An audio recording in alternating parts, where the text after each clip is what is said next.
Vamos lá, vamos passar para o próximo bloco. A gente vai falar de temas específicos. Queria começar com um tema mais urgente para a população, que é a segurança pública. Crime organizado não está só nas comunidades, nas favelas, ele está no sistema. A gente teve recentemente, pelo governo americano, a classificação como organizações terroristas, Comando Vermelho, PCC. Minha primeira pergunta é, se eleito, qual seria a sua primeira medida com relação à segurança pública, Renan?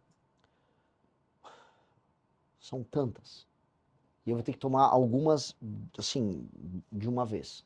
Primeira coisa, na própria transição, eu preciso já passar um aumento de penas para todos os crimes violentos e uma adequação do Comando Vermelho, PCC e outras facções naquilo que eu chamo de status de inimigo, que é a aplicação do direito penal do inimigo, que quem trouxe isso para o debate público no Brasil fui eu. Agora os outros começaram a imitar nas campanhas, que é entregar um status anômalo para essas entidades. Os Estados Unidos qualificou os PCC e Comando Vermelho como organizações terroristas internacionais, o que é um status diferente, que pode até gerar problemas para o Brasil. E não estou falando dos Estados Unidos fazer uma ação aqui igual o PT fica, não é isso. É que os Estados Unidos agora têm superpoderes, por exemplo, para falar, essa empresa aqui que trabalha nos Estados Unidos, ela tem uma vinculação indireta com o PCC. Você abre uma brecha ali para questionamento. E o Trump, ele joga o jogo do Trump. Achar que o Trump tá ligando para nós, brasileiros, na verdade que o Trump ele faz campanha para tirar brasileiros dos Estados Unidos. O Trump quer tirar os latinos de lá. Então, achar que o Trump tá, sabe, é uma inocência muito grande. Também é um alarmismo muito grande falar que o governo americano vai invadir o Brasil. Isso é papo furado. Pois bem, voltando para a proposta. Nós temos que entregar esse status para esses grupos. Quando eu entro no meu mandato, com esse novo status, com esse novo marco legal que altera Código de Processo Penal, Lei de Execuções Penais e leis penais com penas mais duras, ou seja, vai ficar muito difícil para um criminoso, quando pego, sair da cadeia, especialmente os crimes violentos. Aí nós vamos recuperar nacos do Estado brasileiro que estão nas mãos deles. E para isso, essas regiões precisam, isso na minha opinião, isso é opinião de especialistas, estou falando de gente do BOP no Rio de Janeiro, estou falando de comandantes e oficiais das polícias nos estados. Você está trabalhando com alguém específico na área da segurança? E alguns. No Rio de Janeiro, o comandante Busnello, o coronel Busnello, um dos maiores snipers, membro do BOP, provavelmente, hoje ele é um pré-candidato ao governo do Rio de Janeiro junto com o bombeiro Rafa. Mas é sabido, se você não tiver, por exemplo, um estado de defesa em determinadas regiões, o que é o estado de defesa? É um status especial maior do que da GLO, que permite que a polícia entre em domicílios sem mandado. Então a gente coloca todas as regiões, uma favela aqui, uma cidade ali, em estado de defesa, por uma semana, 2 semanas, e lá você pega todas as lideranças. Você faz. Sabe aquelas invasões, aquelas incursões que a polícia faz na favela? Muitas vezes eles não conseguem pegar certas pessoas que se escondem nos domicílios de outras pessoas e você não consegue entrar. A polícia, se for para pegar, eles têm que pegar e pegar de uma vez. Quem trocar tiro morrer, os outros têm que prender. E aí, nesse novo marco que altera as penas, prender muito preso, né? Prender por muito tempo em presídios que nós temos que começar a construir, novos. Aí vem aquela discussão, mais escolas ou mais presídios? Mais presídios. O Brasil parou de nascer, gente, eu preciso melhorar as escolas, eu preciso ficar construindo muito mais escola. A demografia brasileira está se alterando. Eu preciso fazer escolas melhores, mas eu preciso fazer mais presídios, eu preciso fazer muito mais presídio. E aí, com base nisso, nós vamos iniciar uma guerra contra eles, retomando esses territórios. Como eu vou ter alterado todas as leis que envolvem crimes violentos, ou seja, uma pessoa assaltou você com a mão armada no meio da rua, ele não pode pegar menos de 30 anos, sem progressão. Porque uma pessoa que botou uma arma na tua cabeça, ela se tornou juiz da tua vida. Ela pode decidir se você vive ou morre por causa de um celular, de uma aliança. Definitivamente esse cara tem que ter uma punição muito grande. Punição de país sério. Aqui não, o cara nem preso fica muitas vezes. Então nós temos que alterar essa dinâmica. Isso vai desconstruir a indústria do roubo e do furto que nós temos no Brasil, enquanto paralelamente o Estado age com inteligência. Como é que eu desmantelo o PCC? É só reocupando o território? Não. Eu tenho que pegar o Porto de Santos, eu tenho que pegar as fronteiras, eu tenho que pegar a lavagem de dinheiro, e aí entra o jogo da inteligência. Só que a inteligência é um jogo que tem que vir junto com o aumento da punição. Porque existe uma falsa dicotomia que vem os especialistas que adoram levar na Globo News. Não, porque a inteligência tem que ter inteligência. Agora, se não tiver aumento de punição, eu vou lá, uso minha inteligência, prendo o cara e o cara fica 2 anos. Que é o que acontece. Né? Então, tem que fazer as duas coisas. Você fala de aumento de punição, mas essas mudanças exigem, no mínimo, uma maioria ali legislativa, um forte apoio. Hoje, a base de vocês têm um deputado na Câmara, nada no Senado. Mas, por exemplo, esse mesmo deputado aprovou um projeto de lei agora, essas últimas 2 semanas, de aumento de penas para furto, roubo e receptação do celular. O tema é maior do que a bancada. Se eu ganhar a eleição, primeiro, eu vou ter uma bancada muito maior do que essa. Segundo, ganhando as eleições com essa temática, os deputados dos outros partidos vão estar pautados nisso que seria o espírito do tempo. E com base nisso a gente forma maioria. Hoje, no governo Lula, houve maioria para aumento de penas. A questão é, com um novo governo eleito com essa bandeira, o espírito da nova legislatura vai estar imbuído disso. E aí eu tenho que formar as maiorias para passar. E isso hoje, assim, hoje é o tema que mais preocupa os brasileiros. Definitivamente isso não é um tema impopular de passar no Congresso. Não. Assim como redução da Maioridade penal. Que tem que passar. Para que idade? Não tem que ter maioridade penal. Não tem que ter. Se uma pessoa foi capaz de cometer um crime hediondo contra outra pessoa, vou dar um exemplo. Se um menino de 13 anos estupra uma senhora de idade, mata uma pessoa, comete um latrocínio, não, ele não tem 14. Se ele cometeu um crime hediondo, ele tinha força de um homem para fazer isso e foi capaz de fazer, será punido como um homem. Se um menino de 11 assalta, esfaqueia... Sim. Crime hediondo, crime contra a vida, tem que ter punição, tal qual adulto.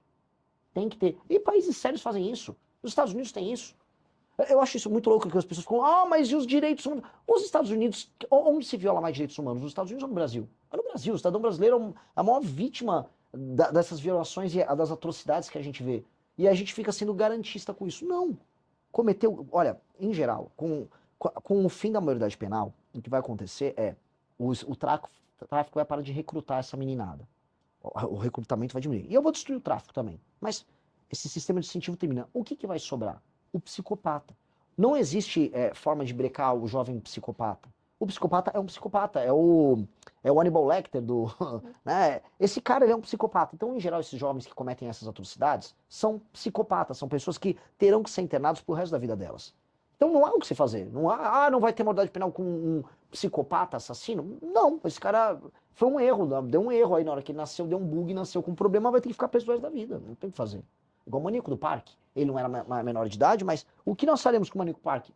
Não sei. Muitas ideias vêm na cabeça, mas definitivamente o mínimo é deixar ele preso o resto da vida. Isso para crimes hediondos, então, sem maioridade. Sem maioridade penal. Sem idade penal. Vamos lá, educação. Você tem um fortíssimo apoio entre os jovens. O Brasil gasta muito com educação, mas gasta mal. Para você, aonde que está o maior desafio? É na educação básica, alfabetização, é na formação técnica, é na preparação para a vida profissional, para empreendedorismo? Bom, você já respondeu. Tudo junto? É esse o foco mesmo. É que você literalmente colocou os pontos que são necessários para resolver a educação no Brasil. O problema no Brasil começa pela educação básica. Primeiro, assim, vamos só fazer um recorte. Ensino superior, ele tem como função formar elites ou formar especialistas em determinadas áreas. O ensino superior, como se fosse uma regra para todo mundo, é um fetiche brasileiro. Fetiche. Alemanha, as pessoas se formam num colegial técnico e depois fazem muitos cursos técnicos e ganham muito mais do que brasileiros. Na China, boa parte da força de trabalho tem ensino técnico. É que nós fomos ensinados pelos nossos avós uma ideia bacharelesca que a gente via nas elites, que era a ideia assim, se o sujeito vira um bacharel, tem um diploma, a vida deu certo para ele. Lógico que parecia que a vida dava certo para as pessoas, porque só tinha um diploma quem tinha grana. E aquela pessoa ia ter grana de qualquer forma. Então, essas pessoas foram enganadas, veio o governo Lula com o ProUni e com aqueles programas. Não, entra numa Unisquina qualquer, pega um diploma aí que você vai ter um emprego. Não teve emprego e ainda ficou com uma dívida. Essa foi a real. Inclusive, até no Lula faz o desenrola desses... Você acha que fracassou? Total. Fracassou. Assim, minha geração que recebeu esse benefício foi claramente a geração que mais se deu mal. A geração millennial que eu coloco aí, né? A geração que hoje vai de 31 a 45 anos, é a geração que foi enganada. Fica tranquilo, você vai fazer relações internacionais numa Unisquina e com certeza você vai ser o quê? Diplomata? Vai trabalhar com o comércio exterior num país que é fechado? Não, mas a pessoa faz Uber.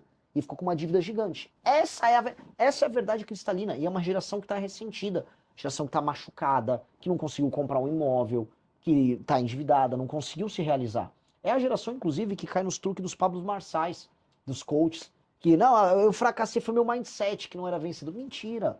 O sistema de incentivos do nosso país era baseado em mentiras.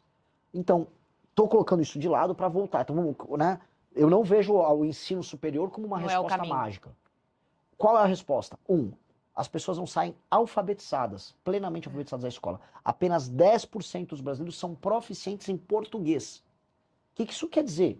Que nós conseguimos dominar, apenas 1 em cada 10 brasileiros dominam a própria língua. Conseguem escrever, interpretar um texto com alguma complexidade e declamar aquilo de maneira eficiente. Ou seja, é um país difícil. Do outro lado, 29% da população é analfabeta funcional. Ou seja, não consegue, ela é nominalmente alfabetizada, ela não entende nada do que está escrevendo. E a gente está gerando uma fábrica de crianças que não tem o método fônico na alfabetização, que tem que ser obrigatório. Obrigatório, a gente tem métodos alternativos hoje. Tem gente que fala, tem uma briga de direita e esquerda sobre Paulo Freire. Cara, o Paulo Freire tem um método bom para a alfabetização de adultos. Para criança é método fônico, que é o B, A, Ba, Ivo, Viu, A, Uva, Ba, Be, Bi, Bo, Bu, Va, Ve, Vi, Vo, Vo. Aquele método que todo mundo aprendeu a escrever, ele é reconhecido mundialmente como um método funcional. Para dar eu não quero me alongar, que esse tema eu acho fascinante. A Mississippi tinha uma das piores educações dos Estados Unidos. Eles fizeram uma revolução educacional com método fônico e focado em alfabetização.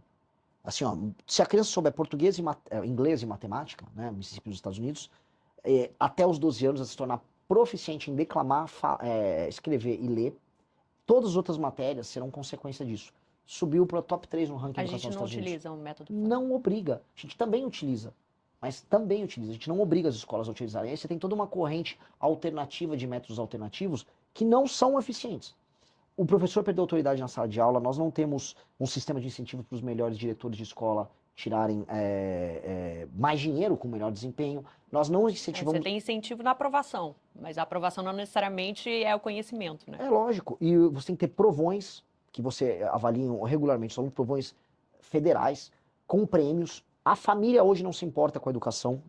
O que acontece? A educação das crianças hoje no Brasil, ela acontece por vontade da criança nas escolas públicas. Os pais não veem um valor intrínseco na educação, então a gente tem que premiar em dinheiro os melhores alunos, não dando pé de meia, que premia a frequência. Premiar em dinheiro o aluno que vai bem, para a família saber, vou me esforçar para o meu filho ir bem, porque isso vai fazer com que eu tenha um ganho material.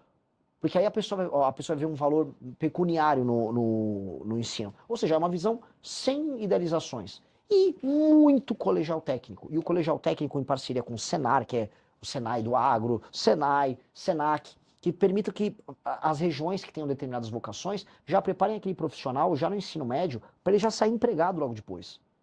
É o que nós precisamos fazer. É o básico, é o básico. Só que isso tem que tirar a ideologia e fazer... E nem é caro. O que eu tô falando aqui não aumenta um real do nosso orçamento. É só recorrigir a rota. Até porque o Brasil gasta muito em educação. Mas a forma como ele gasta é patética.